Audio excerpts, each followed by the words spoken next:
So, hello and welcome back to my exploit development playlist. And in this video, we will tackle the last challenge from Rop Emporium called ret2csu. So, let's take a look at the challenge description. We're back in ret2win territory, but this time with no useful gadgets. How will we populate critical registers without them? So, let's download our binary. Then same but different. This challenge is very similar to Call Me, with the exception of useful gadgets. Simply call ret2win in the accompanying library with the same arguments you used to beat the Call Me challenge, which is this for ARM. So let's maybe start out with our exploit script.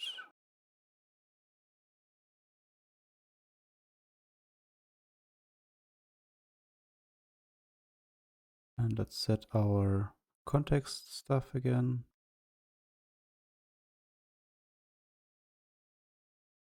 Then we don't want to display the checksec information. And then probably we'll have our gadgets there again. Gadgets. And section constants.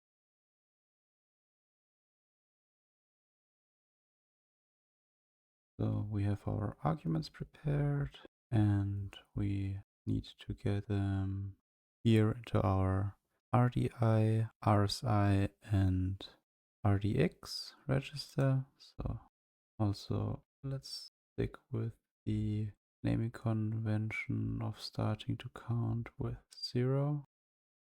And we need to get that into RDI. We need to get that into RSI, and we need to get that into RDX. So let's see. And it looks like populating the third register using Rop might be hard to do. And we should start by using Ropper to search for sensible gadgets. And perhaps we can use a move RDX RBP, so RBP into RDX to fill in RDX that we could chain with a pop RBP. So we get something in RBP and then put it in here.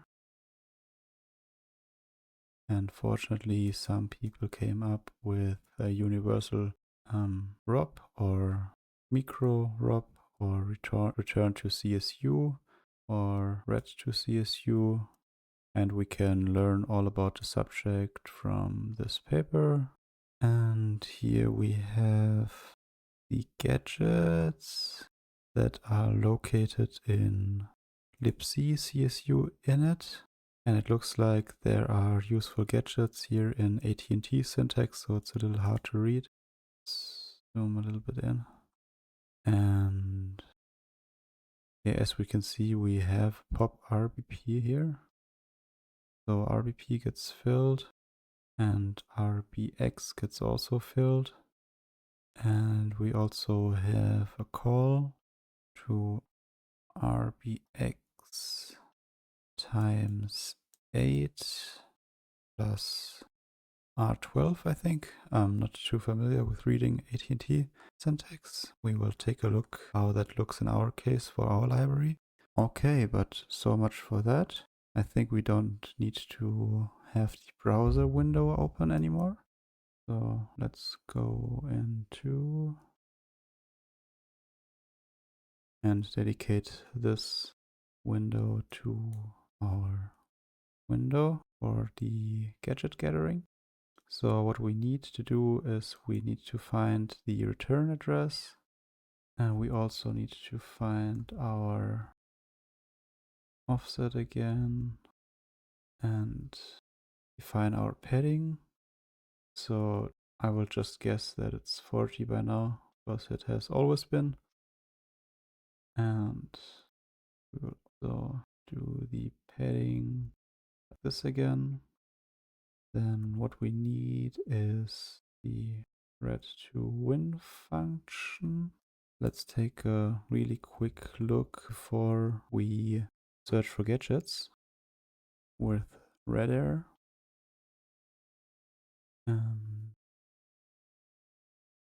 There we can jump already. Relog ret2win. Let's take a look how that looks like. So we will just jump here.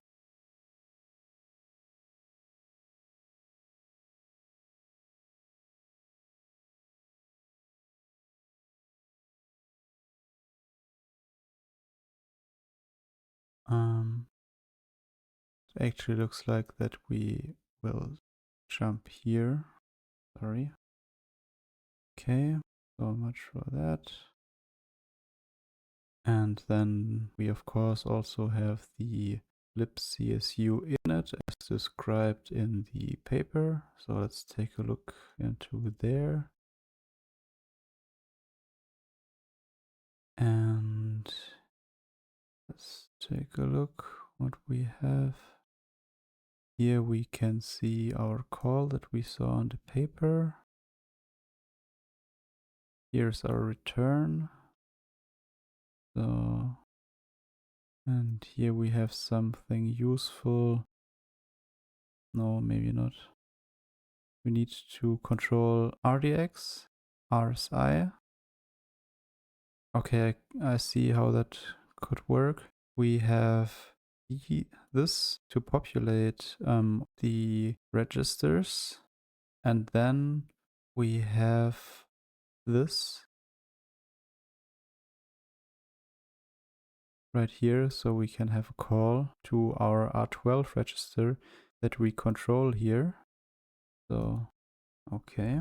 So let's take this here until here as our first gadget.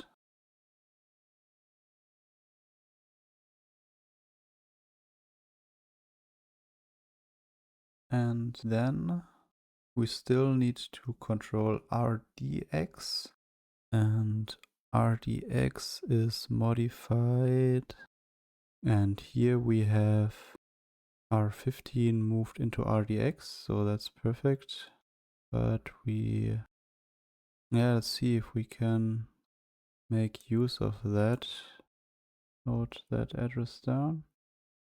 Let's call this roll RDX call 12, and let's have some annotations here.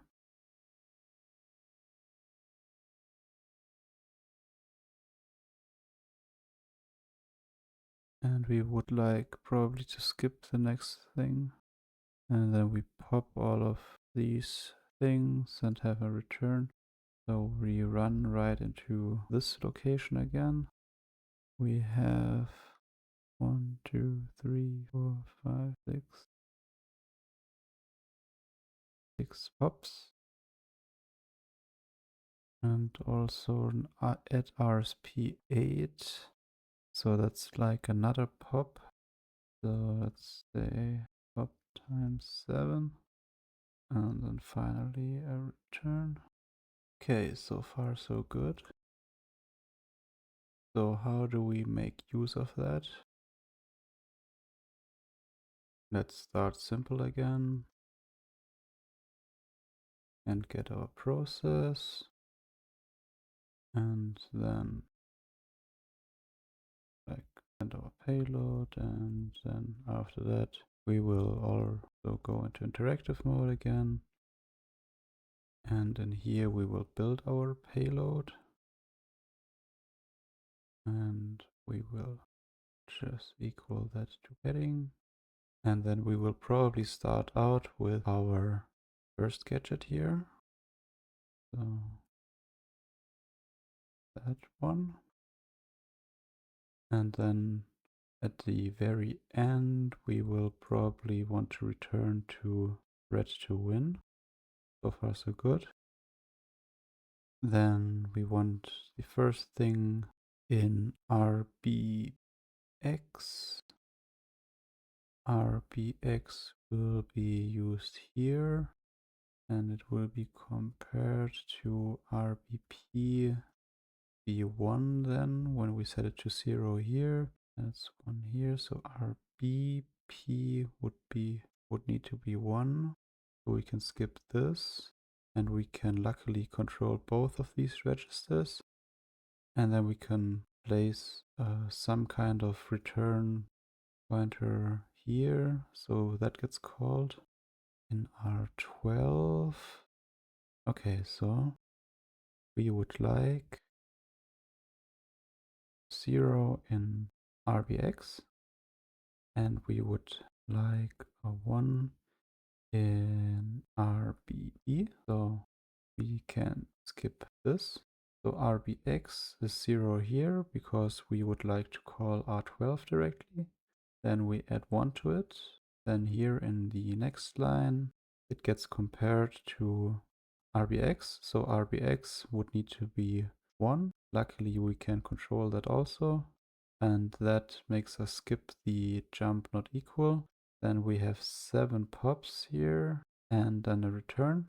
And after that return, we will have our ret2 win. So, or maybe not directly, maybe we need to control another register. So let's see. This will prepare our RDX register. Does this prepare our RSI register? Yes. Does this prepare our RDI register? Also yes. But I made a mistake here. This is only the EDI, not the RDI. So we need to manually prepare our RDI register. So prepare RDX and RSI.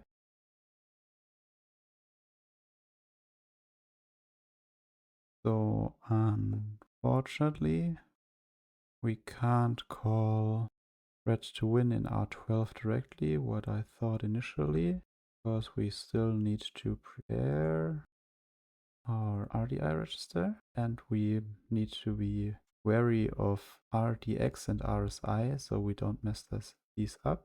And then finally we can call ret2win. So what is missing here is R12. So we will just return into a ret instruction here, I guess.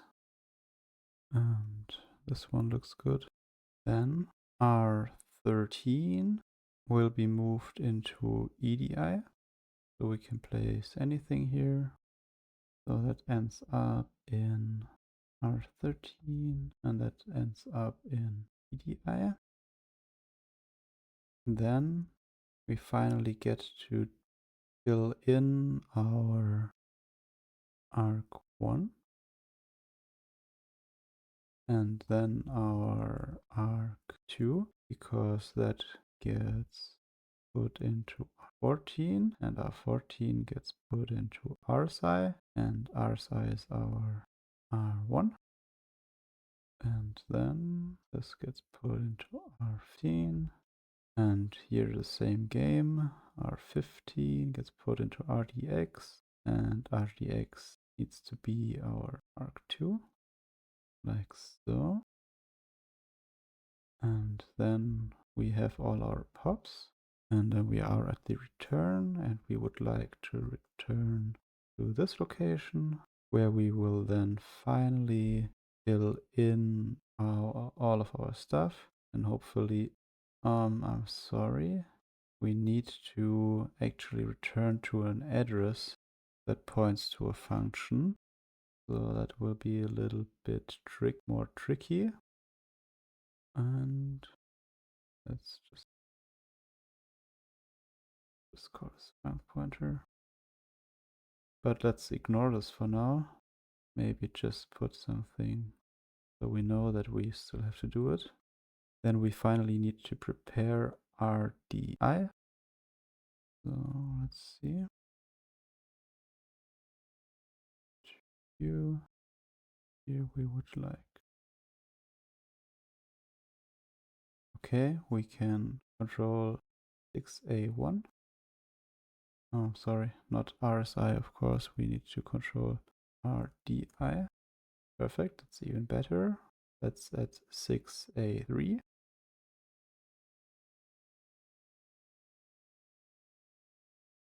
RDI. We can put our first argument, and then we should be able to call it. But now what we are still missing is, of course, this function pointer. So we need to find a location that holds a dynamic dispatch table or something where function pointers are located, and there we need to locate a function that does close to nothing, so it's easier for us to keep control of everything. So let's see. And I think the dynamic section is perfect for that. Let's take a look at that. Probably we should take a look at that in GDB, and also we can confirm our offset then of 40. So okay, let's do that in GDB. ret2csu. Then of course we need to, and then all of that again. Continue, paste all of that in, return offset of RSP, and of course we have our 40 again, but it's still good to confirm that. I just noticed that I was looking at the file offset and not the virtual location, so this is where we should look, to where it is mapped, and there we should see hopefully something. And yes, this does look like a file function pointer. So let's just note sum down and investigate.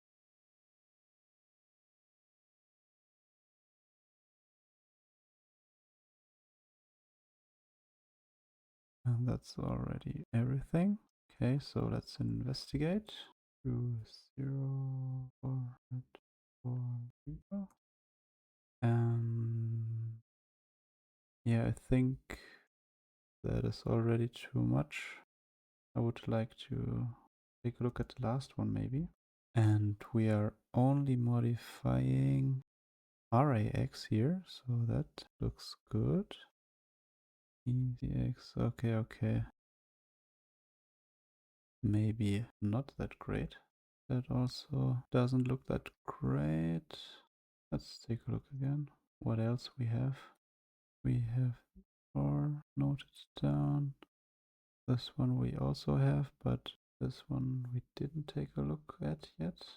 Also, I would like to maybe continue for a bit to see if something else gets populated. So let's just continue. And of course, we are back here. So let's open this one again. Let's seek to that location again. And let's see what values we have. This at 600E for E. And yeah, this looks perfect. This is really short. Yep, this is really perfect. Sub RSP8, add RSP8, and then return. That's basically a knob instruction. So that's ideal. Okay. Then, well, the moment of truth has come then. Let's see if we have still something missing. Oh, of course, we have all of these pop instructions here still that we still need to provide.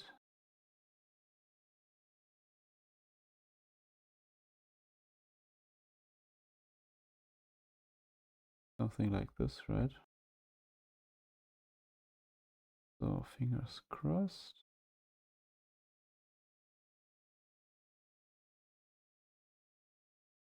And that didn't work.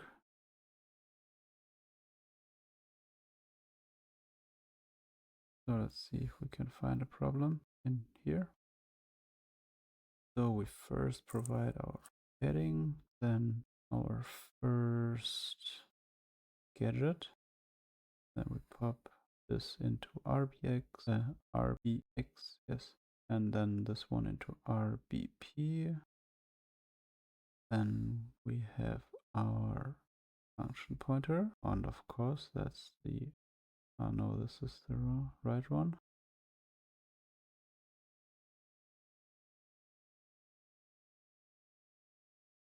Let's just take a look here.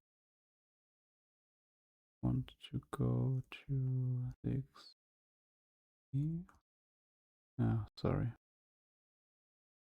E.